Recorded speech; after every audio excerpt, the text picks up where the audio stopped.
gentlemen, boys and girls, children of all ages, welcome to Robert Sports Show. I'm your host, Robert. October 26, 2017 is the 39th birthday of one of the greatest wrestlers sports entertainment has ever seen. CM Punk. Happy birthday, CM Punk. 1 year ago today, I did a happy birthday video about CM Punk. You can take a look at that on Robert Sports Show.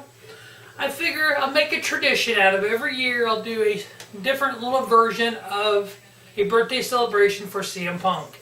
Next year is his 40th birthday. Maybe I will do his 40 best matches. You never know. But this year, I'm going to run down his career a little, what he's done recently, and the top 10 matches in his pro wrestling history. His pro wrestling career started March 13th, 1999. Ended January 20th, 2014. He was in 1,633 career matches, winning 932 of them. 42 different promotions he had worked for. He had held 18 different titles with 9 companies. Most notably WWE, ECW, the WWE version of ECW, Ring of Honor, and TNA.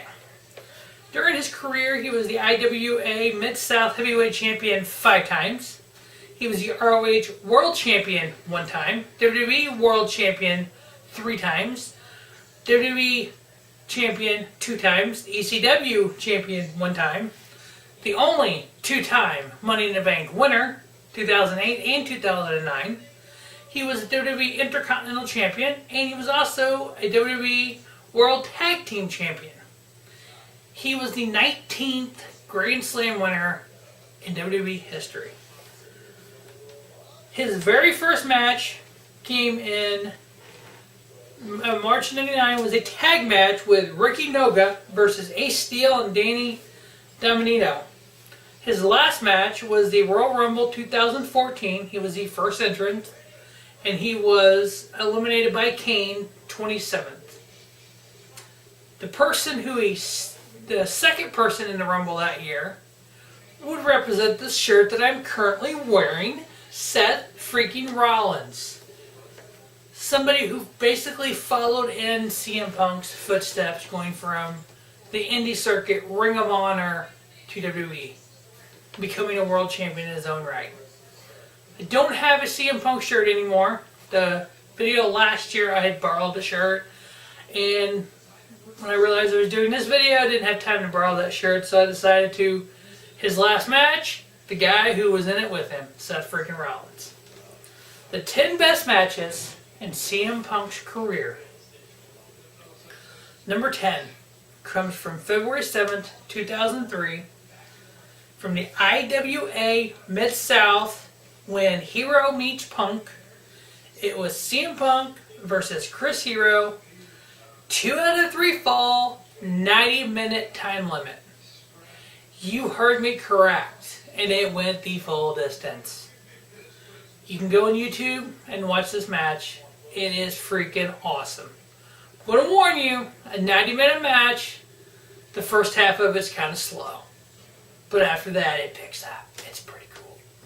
Number 9 on the list. August 24, 2009. WWE SummerSlam in a tables, ladders, and chairs match versus Jeff Hardy. Number 8 comes from February 25th, 2013, was a WWE Monday Night Raw versus John Cena. Number 7, April 7th, 2013, WWE WrestleMania 29 versus The Undertaker.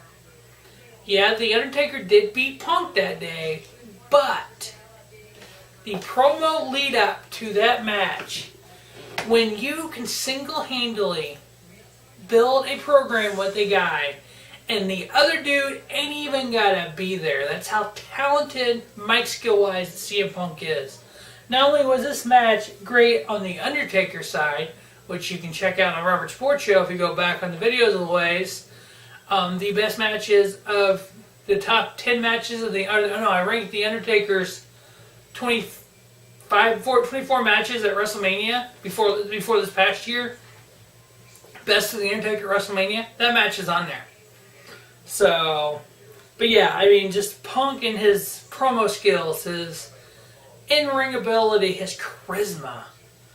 Number 6 on the list comes from June 16, 2013. WWE Payback versus Y2J Chris Jericho.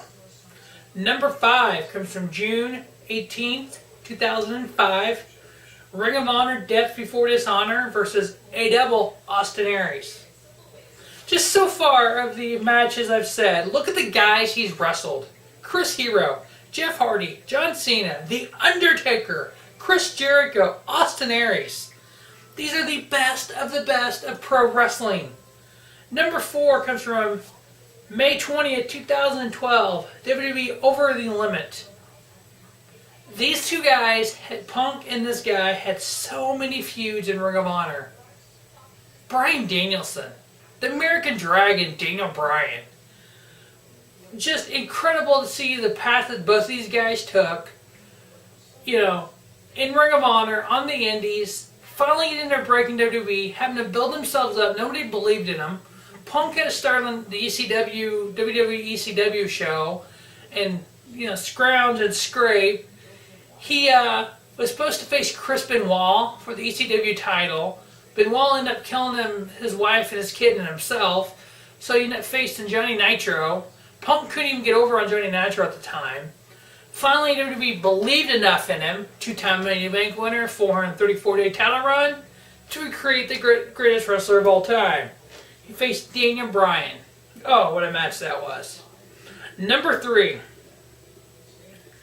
comes from February 9th, 2002. It was an IWA Mid-South 2nd anniversary House of Hardcore show. Tables, ladders, and chairs. CM Punk versus Who's Your Hero? Chris Hero. Go on YouTube and watch if you haven't already. It's worth a watch. Number 2 on the list comes from October 16th, 2004. Ring of Honor, Punk versus Joe 2. That's Samoa Joe, the Samoan submission machine. Dave Meltzer gave this a 5-star rating. As we know now, the 5-star ratings means jack shit because Kenny Omega and Kazuchika Okada got 4 6-star matches and a 6.5-star match. So back then, the 5-star match meant something. And the best match in CM Punk's history came from July 17th, 2011, in Chicago. CM Punk versus John Cena. Stipulation of this match was for the WWE title. If John Cena lost, he was fired. Punk's contract was up at the end of the night. So if Punk won, he was leaving with the title. He already said that. In Chicago, do you really think CM Punk was losing? Come on now, boys and girls. No. Punk wins the match, leaves the arena with the title. Who does that? CM Punk does that. It's just amazing to see how he went from this wrestling god of indies to just a mid-carder on WWE to the elite of WWE. Straight edge means I'm better than you was his tagline. And just how amazingly great this guy was. I went to the Elimination Chamber 2010. He was in the chamber that year. He was cutting it every time he would eliminate somebody and cut a promo. He had like a minute between the time that he eliminated someone until the next person came out. And I remember him walking up to the pod of Undertaker and just cutting a fucking promo on Taker, on Jericho. And just, oh my God, when he came out, he was part of the Straight Edge Society. The entire arena of what, 12, 14,000, 15,000, whatever Savage Center in St. Louis holds, or Scott Trade Center. 2 people had Punk signs. Myself and J-Man from Pro Wrestling Pulse. His sign said Punk equals God. Mine said CM Punk, Second City Saint, Straight Edge, Chicago made. In green, and all in black, in green, ROH. He walks down, looks at our sign, went, You watch the video, you watch the show on WWE Network. You hear sucks, sucks, because we're chanting CM Punk and an entire arena is chanting sucks. Do I want CM Punk to return? Oh, and the last match I would say that he had was in UFC 203. He spent 2 years trying to build himself up to UFC. With the UFC 203, he lost to Mickey Gale on September 10, 2016 in 2 minutes and 14 seconds. The only UFC pay-per-view I have ever watched was that one because of CM Punk. Do I think it was... Yes, he lost. Do I think it was a failure? No. I want CM Punk back in pro wrestling. Pro wrestling needs CM Punk back. So, that wraps up the Happy Birthday CM Punk special. If there's anyone out there that can know somebody who knows somebody who knows somebody, can make sure that either CM Punk or his lovely wife, AJ Lee, sees this tribute to him, please do.